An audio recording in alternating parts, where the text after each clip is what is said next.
안녕하세요. 딸들과 손주들을 둔 엄마이자 할머니인 사람입니다. 남편이 오래전 세상을 떠나고 혼자 여기까지 왔는데 뒤를 돌아보니 딸들을 부족하게 키운 것 같더라고요. 오늘 저는 가장 힘들고 끔찍했던 사연을 적을 것입니다. 온몸이 사시나무처럼 떨리지만 많은 분들께 들려드리고 싶으니 용기를 내어 끝까지 써볼게요. 꼭 끝까지 들어주세요. 남편과 중매로 결혼해 딸 셋을 낳았습니다. 그때 당시에는 아들을 낳아야만 인정을 받는 분위기가 남아있어서 시부모님께 무시를 많이 당하고 눈치를 많이 보며 지냈어요.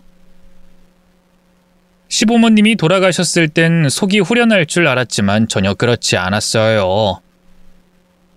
친정 부모님을 일찍 여의고 시부모님과 오래 살아서 자주 그리웠습니다. 그리고 큰딸이 10살이 될 무렵 남편이 사고로 세상을 떠났어요.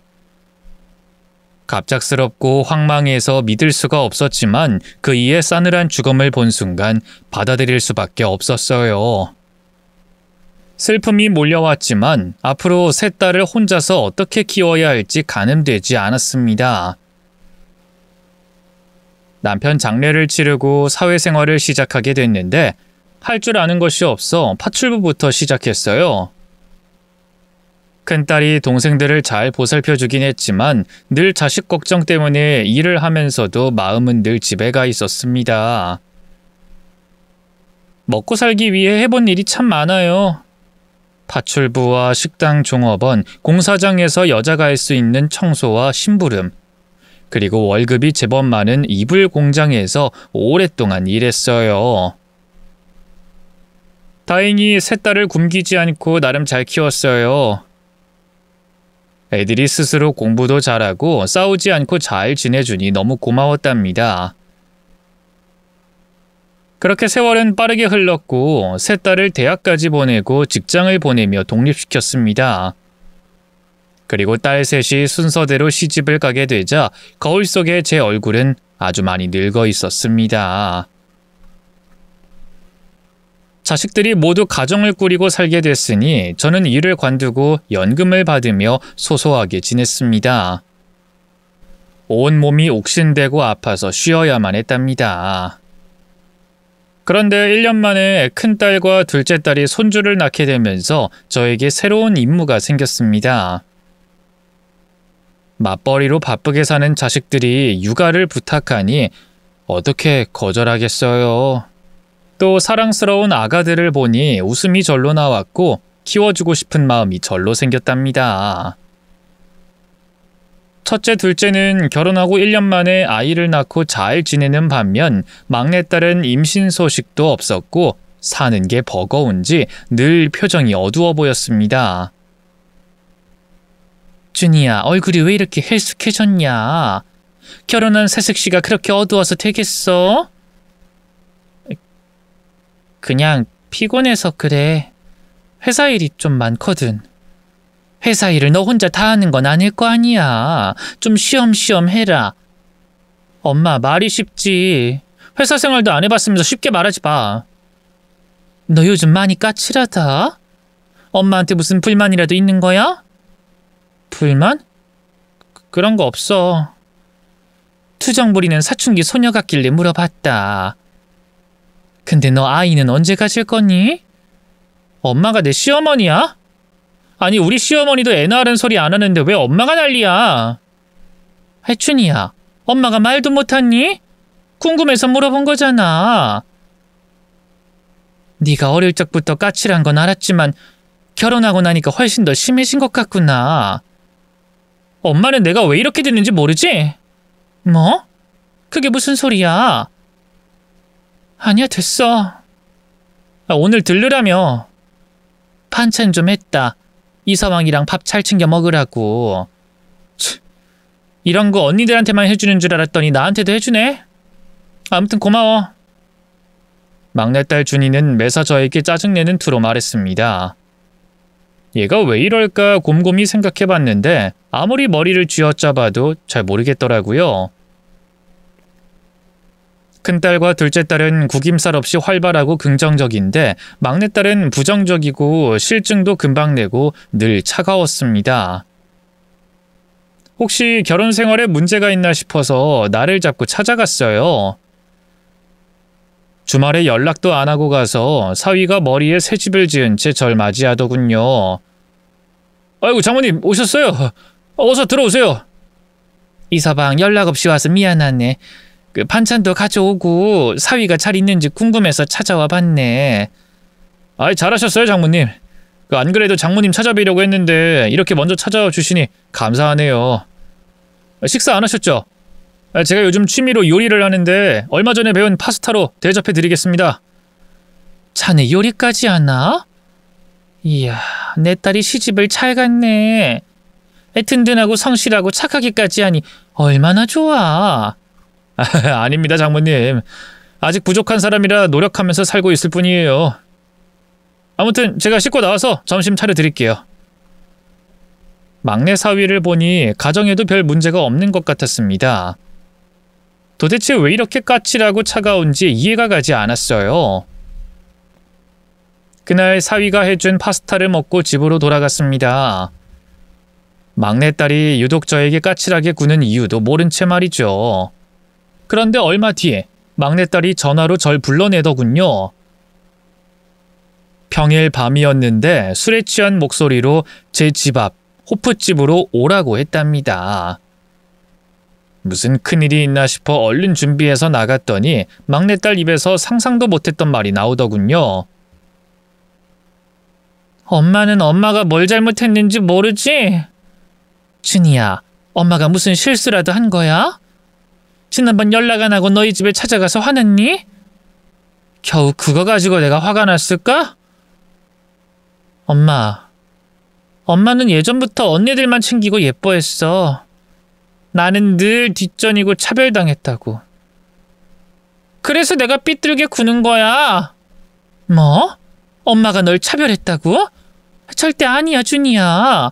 맹세코 난 너희 세자매를 똑같이 사랑하고 대우했어.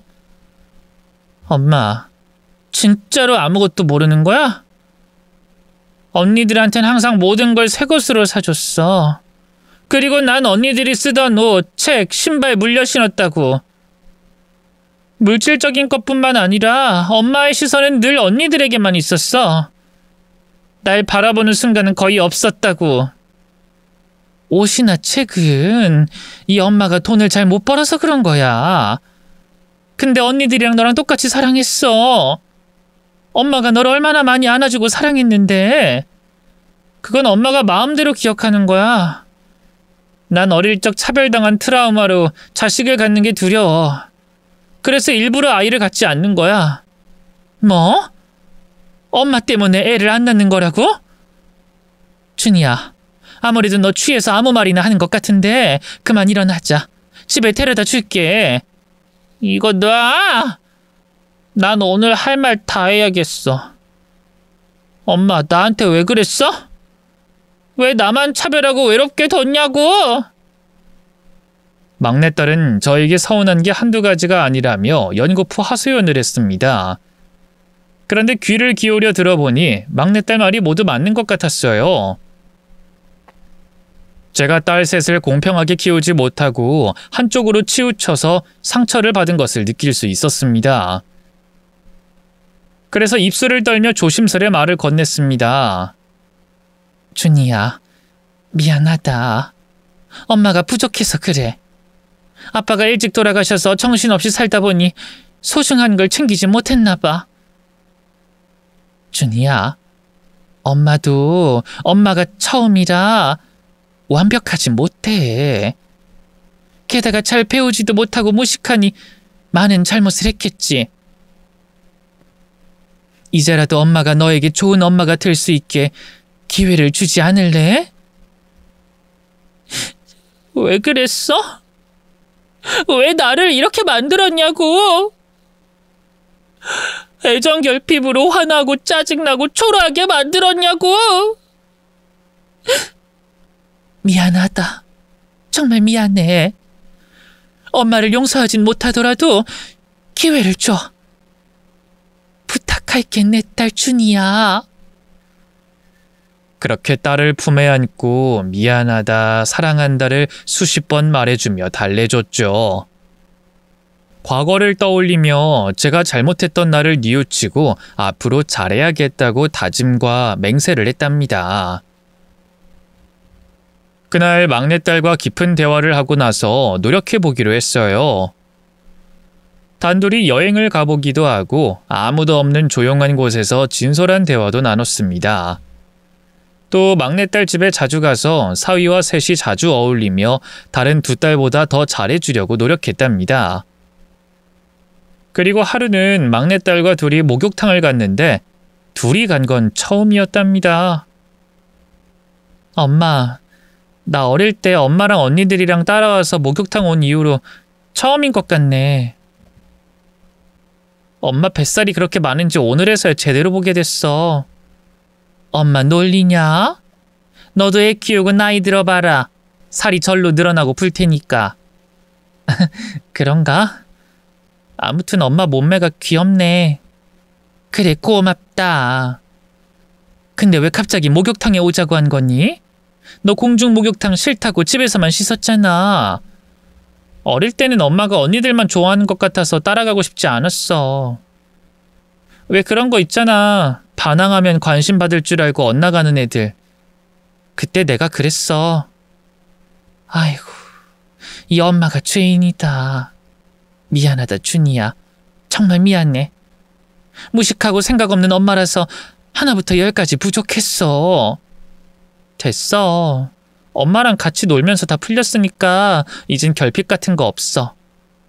나 이제 애기 낳을 계획도 세웠어. 정말? 아유, 그래, 잘 생각했다. 너랑 똑 닮은 애기 낳으면 상상도 못할 만큼 행복할 거다.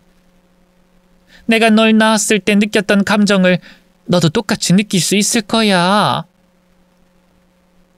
딸과 자주 어울리며 깊은 대화를 나누고 함께 시간을 보내며 했던 노력이 통했는지 막내딸은 어느 순간부터 얼굴에 빛이 가득했고 미소도 항상 반짝이고 있었습니다.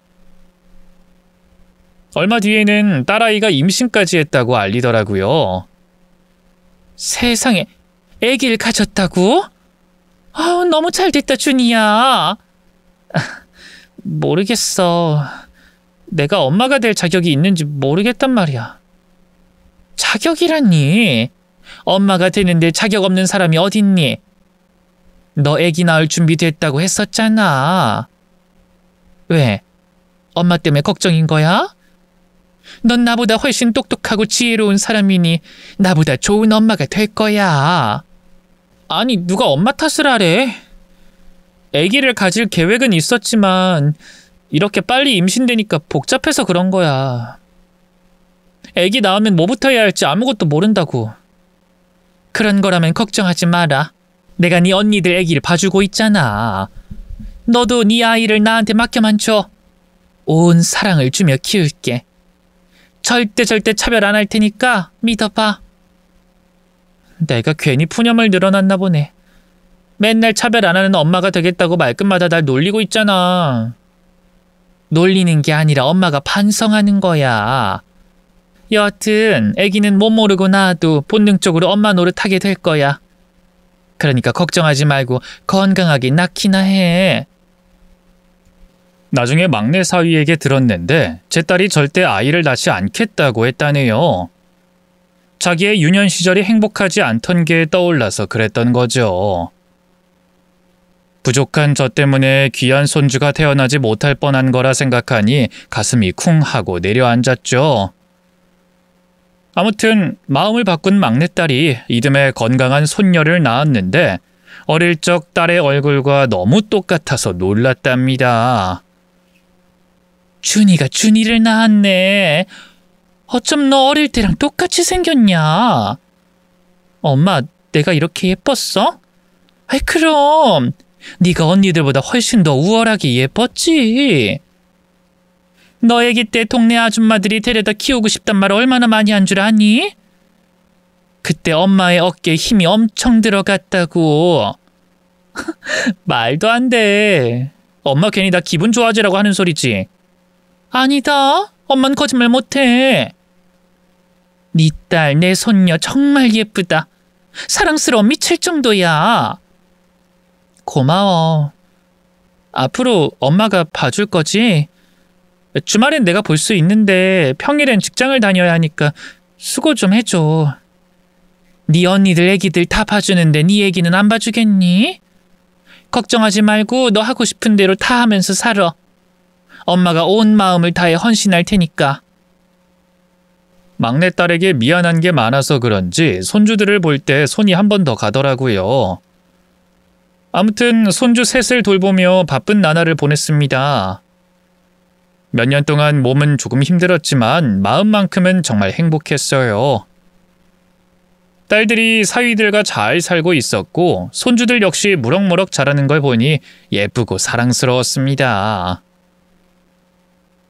몇 년 동안 모두 무탈하고 건강하게 잘 지냈네요. 세월이 흐르며 저도 나이를 먹었는지 손주들 봐주는 게 힘이 들었어요. 그래서 베이비시터를 한 명 구해서 육아를 같이 했답니다. 그러던 어느 주말, 손주들을 보지 않고 혼자 집에서 쉬고 있었는데 막내딸이 어두운 얼굴로 찾아왔습니다. 준이야, 무슨 일 있어? 왜 혼자 왔어? 우리 손녀는? 딸은 친구 부모한테 바뀌었어. 그리고 나 너무 힘들어서 찾아왔어. 누구한테 말할 데가 없어서. 무슨 일인데 그래? 도대체 남한테 말 못할 정도로 걱정인 일이 뭐냐고. 그러자 막내딸이 오열하며 저에게 안기더군요. 엄마, 그 인간 바람났어. 바람난 년이라 살림까지 차렸어. 뭐야? 이서방이? 그놈이 진짜 바람났다고? 아니, 그런 놈인 줄 몰랐는데 내가 사람을 잘못 봤구나. 준이야, 너 이혼해라. 한 번 바람난 놈은 평생 바람 피우면서 산다고. 이혼할 거야. 근데 배신당하니까 너무 억울하고 화가 나잖아.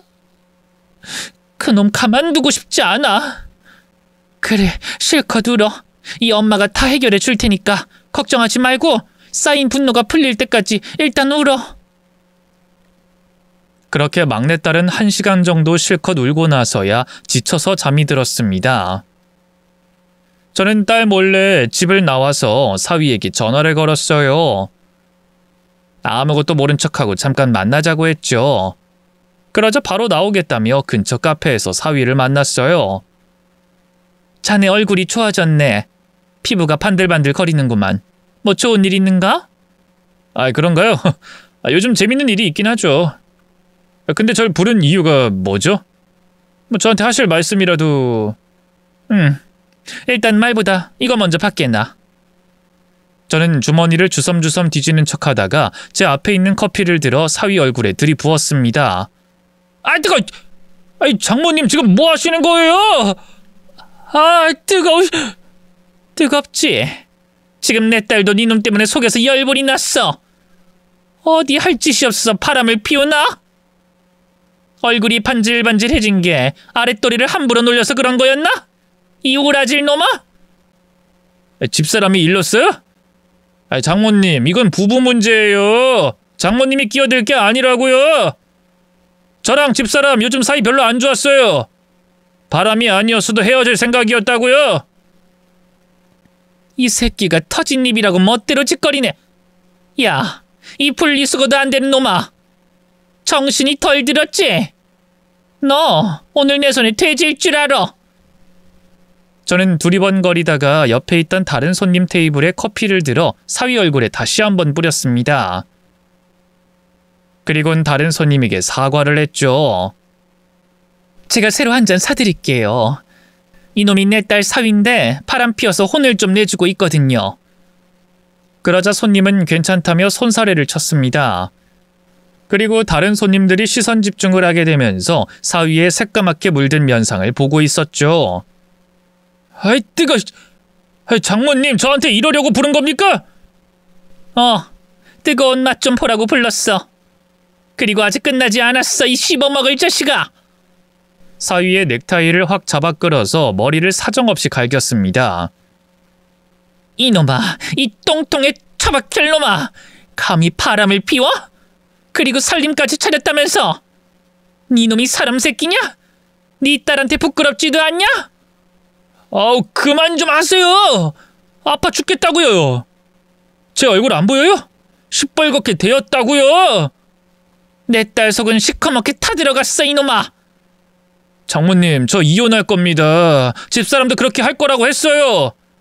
양육권, 양육비, 위자료 다 주겠다고 했단 말입니다. 아이고, 고마워라. 여자한테 미쳐서 탈탈 털어 이혼하겠다니 정말 천둥벌거숭이가 따로 없구나. 그럼 이혼하면 다시 만나기 힘드니 오늘 실컷 때려줘야겠다, 이 자식아. 제가 사위놈을 혼쭐 내는 동안 카페 안의 손님들은 맞아도 싸다며 모두 제 편을 들어주며 힘내서 때려주라고 제 등을 편하게 잡아주셨습니다. 한참 동안 때려주고 나니 기운이 쫙 빠져서 거센 숨을 몰아쉬며 끝을 냈습니다. 힘만 더 있었다면 아마 그 자리에서 송장을 만들어버렸을 텐데 정말 아쉬웠죠. 여하튼 사위를 반송장으로 만들고 카페에서 나왔습니다. 딸에게 돌아가 이혼하고 있으라고 말해주는 것 말고는 할 말이 없었습니다. 그런 개 같은 놈은 무조건 잊으라고 했죠. 딸과 손녀는 제 집에 와서 지냈고 사위와 동거 중 이혼 소송을 진행하게 됐답니다. 위자료를 한 푼이라도 더 받아내려고 이혼 전문 변호사를 선임해서 재판날을 기다리고 있었어요. 그런데 딸아이가 우울증이 심해져서 집에서 밥도 통 먹지 않았고 계속 잠만 잤습니다. 제가 죽을 써줘서 억지로 먹이고 재우길 반복하며 사위에게 당한 배신감을 잊기만을 바랬어요. 몇 주 뒤 고대하던 이혼 재판날이 있는 날 아침에 막내 손녀를 어린이집에 보내고 집에 돌아왔는데 딸아이가 없었어요. 혼자 법원에 갔나 싶어서 전화를 걸어봤죠. 준이야, 너 어디야? 법원에 엄마랑 같이 가기로 했잖아. 변호사랑은 만난 거야? 엄마, 미안해. 나 너무 버티기가 힘들어. 그 자식이 나한테 한 짓 있는 게 너무너무 힘들어. 준이, 너 지금 어디니? 지금 하는 말 무슨 뜻을 하는 거야?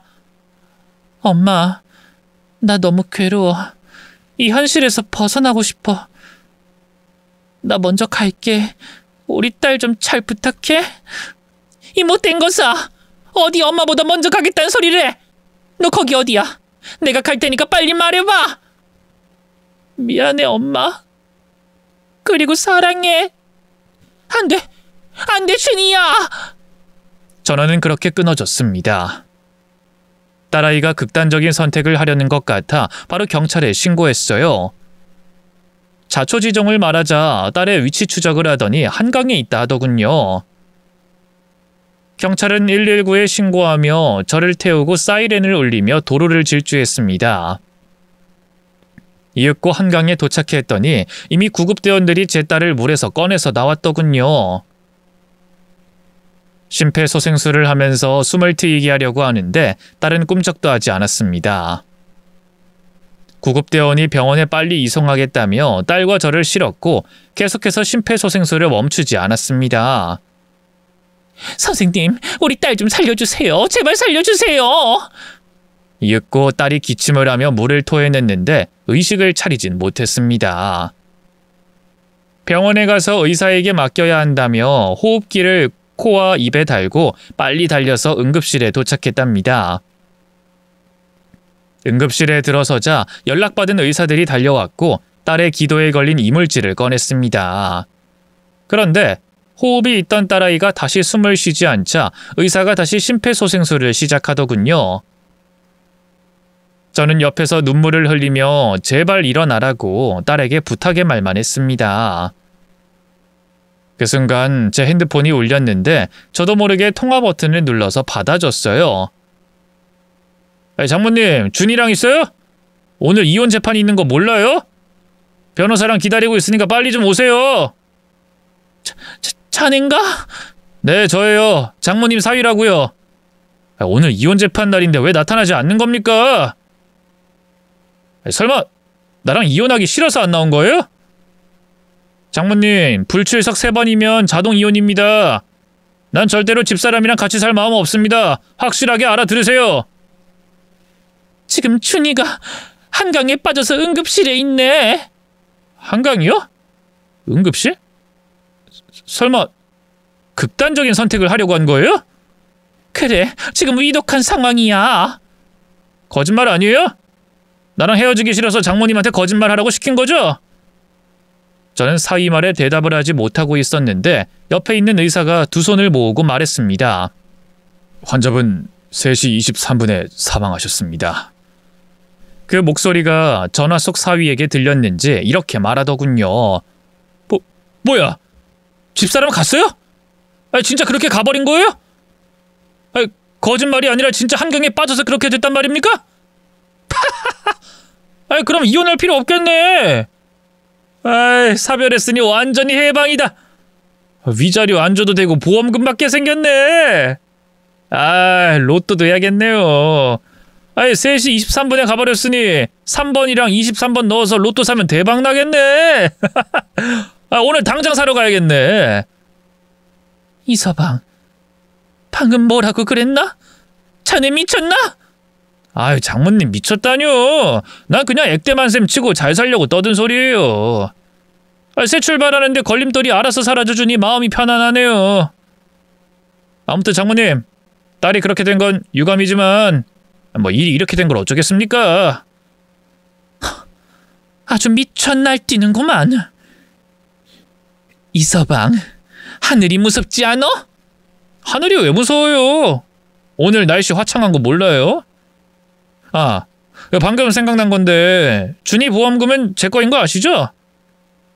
아이, 꽁돈도 생기고 일이 잘 풀렸네요.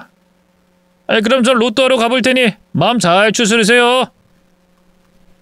그렇게 조롱하더니 전화를 끊어버리더군요. 절대로 용서가 안 되는 개 같은 놈을 응징하려고 이튿날 찾아갔습니다. 이 자식이 별거 중이라 상간녀를 제 딸과 살던 집에서 데리고 살고 있더군요. 제가 초인종을 울리자 사위가 웃으면서 문을 열어줬습니다. 아이고, 장모님, 장례식은 어쩌시고 날 찾아왔어요? 아이, 집사람이 그렇게 가버려서 너무너무 슬퍼서 목이 메이네요. 아이, 그래도 산 사람은 살아야죠. 저는 새 아내가 될 여자와 잘 지내보겠습니다. 제 딸은 장모님이 키워주세요. 그게 장모님한테도 좋으시죠? 제가 새 출발하는데 애는 걸리적거리니 부탁드릴게요. 그 양육비는 드릴 테니까 염려하지 마세요. 이서방, 아주 재밌는 놈이구만. 내 딸이 그렇게 가버렸으니 하하호호 신나서 입이 귀에 걸렸구만. 아이, 장모님 왜 이러세요? 제가 바람 피운 건 잘못하긴 했지만 집사람이 그렇게 된 건 제 탓 아니잖아요. 여기서 이러고 있을 시간 있어요? 집사람 장례 안 치러요? 이서방, 준비됐나? 무슨 준비요? 새 인생 살 준비 말이야. 저야 만반의 준비가 됐죠. 이제 새 아내가 될 애인이랑 행복하게 살면 되니까요. 그래, 그렇게 준비가 됐으니 과정을 거쳐야지. 자, 그럼 시작한다. 뭘 시작해요? 저는 현관문을 활짝 열어 제 큰딸 부부와 둘째 딸 부부가 들어가게 해줬습니다. 악을 쓰면서 들어간 자식들은 바로 사위놈을 집어던지고 축구공을 차듯 그놈 면상과 몸을 흠씬 날려줬습니다. 어이, 동서, 네 놈이 한 짓에 대한 대가를 치러야지. 일단 쳐맞고 어떻게 할지 생각해보자고. 둘째 동서, 이 새끼 아랫도리부터 조져주자. 못난 남자 새끼들은 늘 아랫도리가 문제잖아. 맞아요, 형님. 이런 놈 때문에 우리같이 해바라기 같은 남자들까지 싸잡아 욕을 먹는다고요. 이 더러운 인간이 다시는 아랫도리 쓰지 못하게 아주 그냥 터뜨려버리자고요.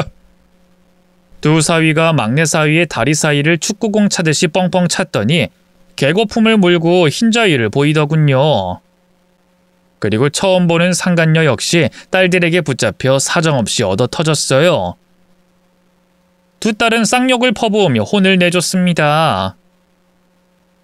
이 걸레 같은 년아, 남의 집 파탄 내고 안주인으로 들어앉았냐? 이거 아주 똥물에 튀겨 죽일 년이네. 언니, 내가 팔 잡을 테니까 발로 차. 이런 걸레는 빨아서 못 쓰니까 찢어버리자고. 좋아, 그럼 간다. 자식들이 두 년놈을 제대로 혼내주는 걸 가만히 구경하다가 현관문을 닫았습니다. 들어와라. 시끄러우니까 문 닫아야겠어. 제 뒤에 따라 들어온 이는 집안에 하이힐을 신고 들어왔습니다. 그녀는 사위의 면상을 하이힐 굽으로 밟아줬죠. 그러자 사위가 놀란 얼굴로 말하더군요. 여보? 아니, 당신 살아있었어? 뭐야, 어제 돼진 거 아니야? 돼졌지. 나 귀신이다, 이 개자식아. 아니, 내가 분명히 들었는데 전화 너머로 3시 23분에 세상 떠났다고 말이야.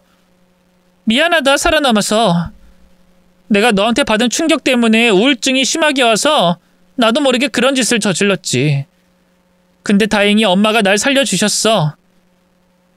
너 운이 억수로 나쁜 놈이다. 지금 내가 어느 때보다 이성적으로 똑똑한 순간이거든. 그럼 시작해볼까, 이 개자식아? 에이씨, 얼굴이랑 주요 부위는 때리지 마! 아, 그럼 니놈 아랫도리부터 찍어줘야겠네. 막내딸은 눈이 뒤집힌 채로 사위놈을 구두발로 쉴 새 없이 걷어찼습니다. 사실은 제 딸은 응급실에서 의식을 차렸고 무사했습니다. 의사가 사망 선고한 사람은 옆자리에 있던 노인이었던 겁니다. 그걸 사위가 전화를 듣고 딸이 세상을 떠난 줄 알고 기뻐하고 로또까지 한다고 떠든 것이었죠. 딸은 바로 회복했고 링거를 맞고 정신을 차린 뒤 저에게 다 같이 찾아가서 복수를 해주자고 제안했습니다. 그래서 큰딸 부부와 둘째 딸 부부를 불러 사위 집에 난입해 복수를 해주고 있던 거죠. 사위놈은 좋다 말았네라고 입을 놀리자 온 식구에게 몰매를 맞았습니다. 상간녀는 도망치려다 저에게 머리채를 잡히고 귀싸대기를 맞고 바닥에 쓰러졌어요. 결국 두 년놈은 저희 식구들에게 얻어터지다가 기절까지 했습니다. 그런데 복수는 거기서 끝이 아니었어요. 큰사위가 방송국에서 일하는 기자였는데 바로 전화통화를 하더군요. 김 PD, 나야. 요즘 방송할 만한 거리가 좀 있냐? 내가 아주 골 때리는 놈을 하나 찾았거든. 이놈 사회에서 매장 좀 시켜야겠다. 스토리가 아주 대단한 놈이야. 바람난 놈이 아내 사망 시간을 로또로 산 놈이라고. 대충 감이 오지? 오케이. 그럼 위치랑 다 알려줄 테니까 준비하라고. 김서방, 정말 취재가 된다는 거야? 네, 장모님. 제 후배가 시사 프로그램 PD거든요. 이런 개같은 놈들을 방송에 내보내는 독종이니까 제대로 밟아줄 겁니다. 장담하는데 이 자식 절대로 사회생활 못해요. 얼굴을 모자이크로 내보내긴 하지만 제가 떡밥을 인터넷에 올려 신상을 털기 해서 완전히 인생 종치게 해줄 겁니다. 이 상간녀 또한 마찬가지고요. 세상이 얼마나 무서운지 제대로 깨닫게 될 겁니다. 고맙네. 자네가 큰일을 해줬어. 아닙니다. 처제를 위해 이런 거 하나 못하겠습니까? 이놈 때문에 처제를 잃을 뻔했잖아요. 온 식구가 막내딸을 바라보자 눈물을 흘리며 사과하더군요. 다들 미안해요. 내가 제정신이 아니어서 그런 미친 짓을 했어요. 그러자 두 딸이 포근히 안아주면서 괜찮다고 말해줬어요. 준이야, 이런 일이 있으면 언니들한테 말을 하지 그랬어. 앞으로는 힘든 일 생기면 언제든 말해. 그래, 준이야. 언니들이 폼으로 있는 게 아니니까 뭐든지 힘든 게 있으면 다 말해달라고. 앞으로 또 그런 짓 했다가 진짜 혼날 줄 알아? 알겠어. 고마워, 언니. 그렇게 사위놈과 상간녀를 반송장으로 만들고 모두 집으로 돌아갔습니다. 막내딸과 저는 다시 이혼 재판 날짜를 잡았답니다.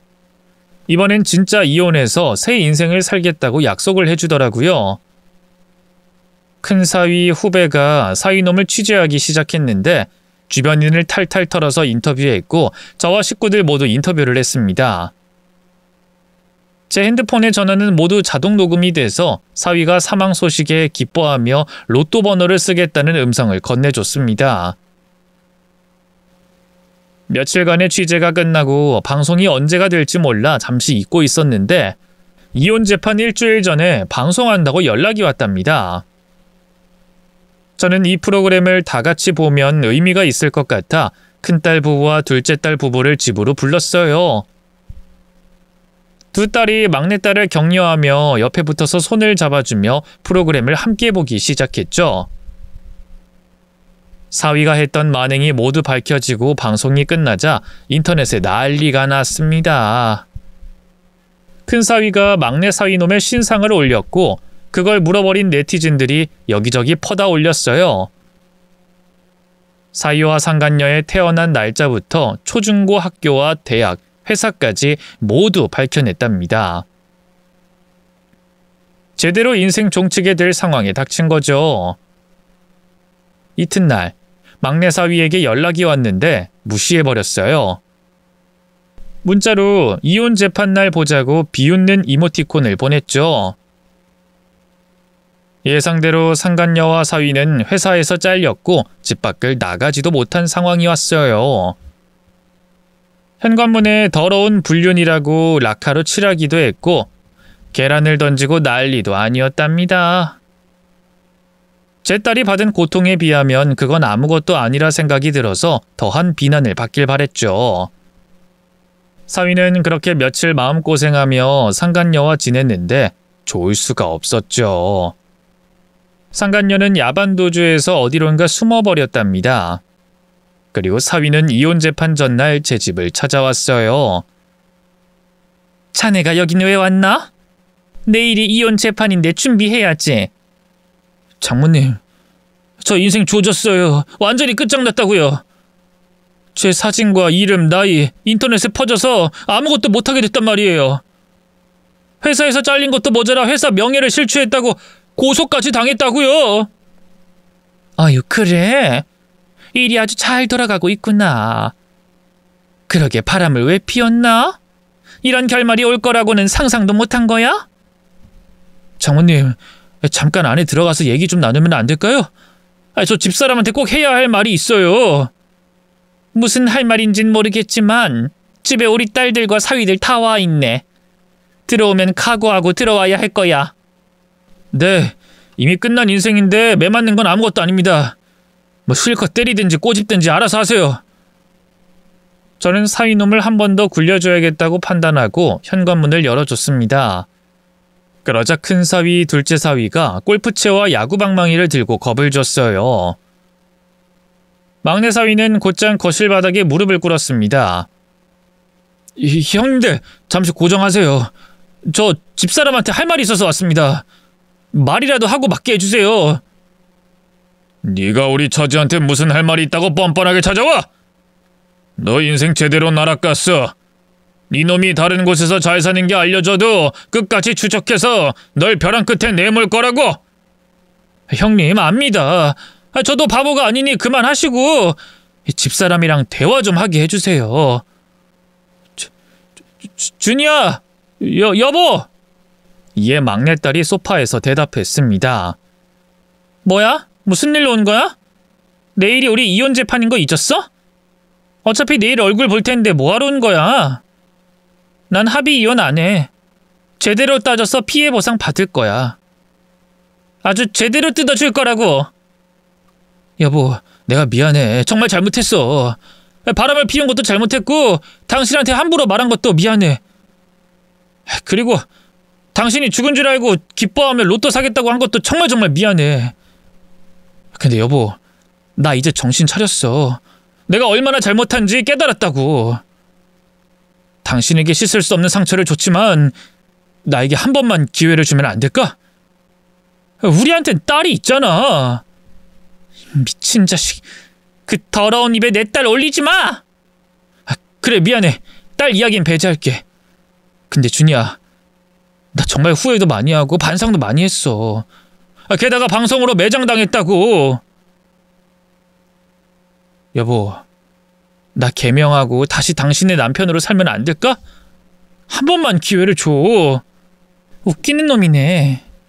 방송 나가서 망신당하기 전까진 전 재산 털어주면서 이혼하겠다는 놈이 이젠 나락 가니까 다시 받아달라고 애원을 하네? 야, 너 머리가 어떻게 된 거 아니야? 사태 파악이 그렇게 안 돼? 여보, 나도 알아. 내가 죽일 놈이라는 건 누구보다 잘 안다고. 딱 한 번만 기회를 줘. 다신 바람 피우지 않고 당신과 딸을 위해서 살아갈게. 당신이 받아주지 않으면 난 진짜 끝이야. 그걸 바랬어. 끝. 네 놈이 끝장나길 바라고 있다고, 이 등신아. 내가 죽으면 죽었지 네 놈을 다시 받아주는 일은 절대로 없어. 형부들, 이놈 좀 치워주세요. 그러자 사위는 두 손을 싹싹 빌며 용서해달라고 빌었지만 두 사위가 골프채와 야구방망이로 제대로 혼쭐을 내줬습니다. 몸을 흔적거리며 쓰러진 막내 사위는 곧 현관문 밖으로 네 발로 기어나갔습니다. 그것으로 하루 뒤에 이혼 재판만 받으면 모두 끝이 날 것이었습니다. 그런데 이튿날 저희 식구들 모두가 법원에 갔는데 사위놈이 나타나지 않았어요. 이놈이 이혼을 거부하려고 불출석을 한 것 같아 전화를 했더니 아예 꺼뒀더라고요.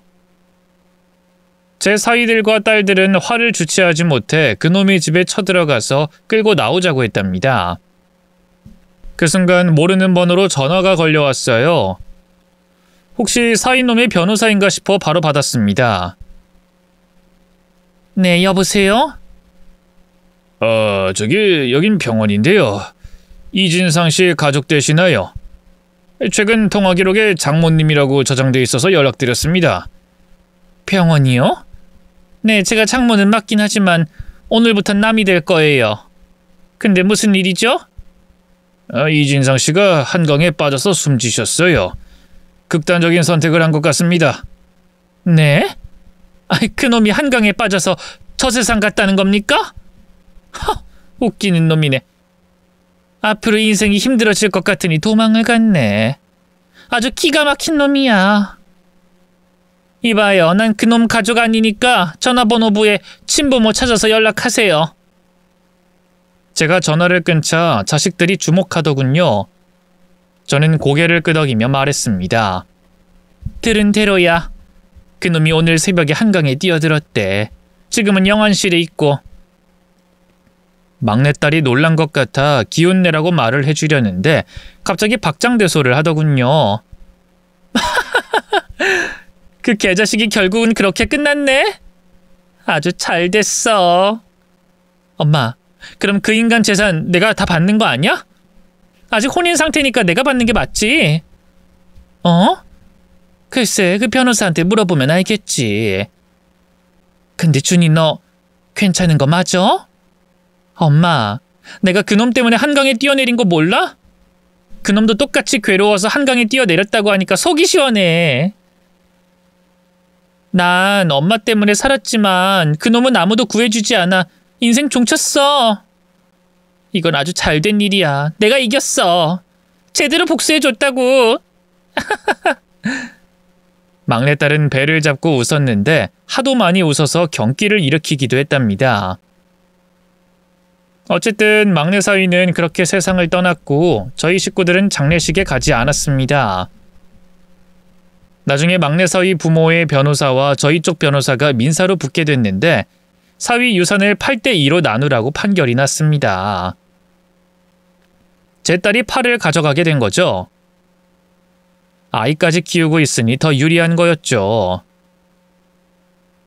사돈들은 사위놈이 우리 때문에 그렇게 됐다고 울부짖었는데 판사님은 절대로 받아주지 않았습니다. 사위놈의 만행을 다 알고 있으니 확실한 판결을 내려주셨어요. 저와 딸, 손녀는 한 집에서 지내기 시작했고 평범하게 일상을 잘 보냈습니다. 딸아이는 힘든 내색 없이 밝고 쾌활하게 지냈습니다. 저희는 복수를 완전히 끝냈다고 생각했고 더는 과거를 돌아보지 않기로 했는데 어느 날 상간녀를 마주치게 됐습니다. 새 남자를 꼬셔서 데이트를 하고 있는 걸 포착하게 됐죠.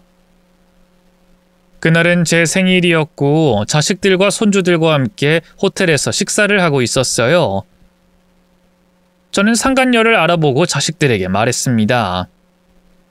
얘들아, 나한테 선물 좀 줘야겠다. 저기 여자 하나 보이지? 옷 야시시하게 입은 년 말이야. 그년이 막내 사위 놈이랑 바람 피운 년이다. 그러자 큰딸이 고개를 갸웃거리며 대답하더군요. 엄마, 아닌 것 같은데? 얼굴이랑 몸매가 완전히 다르잖아. 아니, 난 눈동자만 봐도 안다. 그때 그 눈빛이랑 똑같아. 얼굴을 갈아엎고 가슴 수술을 해서 새 인생 사는 모양인데 저걸 가만두면 되겠냐? 그러자 제 막내딸이 그 여자를 쓱 쳐다보더니 고개를 끄덕이더군요. 맞네, 그때 바람 피운 년. 저 년이 확실해. 언니들, 형부들, 엄마가 생신 선물 달라고 하잖아요. 가서 끌고 와서 받쳐주세요. 막내딸의 말이 떨어지기 무섭게 두 딸과 두 사위가 벌떡 일어나서 상간녀에게 성큼 다가갔습니다. 그리곤 두 딸이 상간녀의 머리채를 잡고 귓방망이를 날리더니 끌고 왔고, 애인으로 보이는 남자는 두 사위가 자세히 설명해주자 호텔 밖으로 빠져나갔습니다. 이윽고 제 생일 선물이 눈앞에 도착했습니다. 큰딸이 상간녀 오금을 발로 갈기자 절로 무릎을 꿇게 됐어요. 에이, 당신들 이래도 되는 거야? 그때 실컷 복수했잖아. 내가 지난 1년 동안 얼마나 힘들었는 줄 알아? 이름 바꾸고 얼굴 바꾸고 겨우 살만해졌는데 결혼할 남자한테 회방을 놔?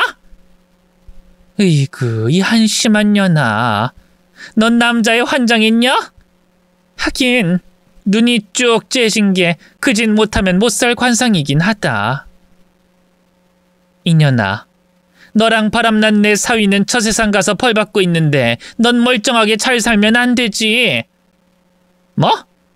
진상 오빠가 저 세상을 가? 뭐야 이년? 아무것도 모르네. 네가 야반도주로 토끼고 우리 찾아와서 받아달라고 빌다가 쫓겨나 한강에 몸을 던졌다고. 진짜 몰랐냐? 진상 오빠가 그렇게 되다니. 내가 잡은 남자들 중에 으뜸이었는데 다신 그 남자를 만나지 못하게 됐단 말인가? 곧 찾아가서 뜨거운 밤 보낼 생각이었는데. 뭐가 어째? 니년이 잠자리 한 남자 중 으뜸이라고?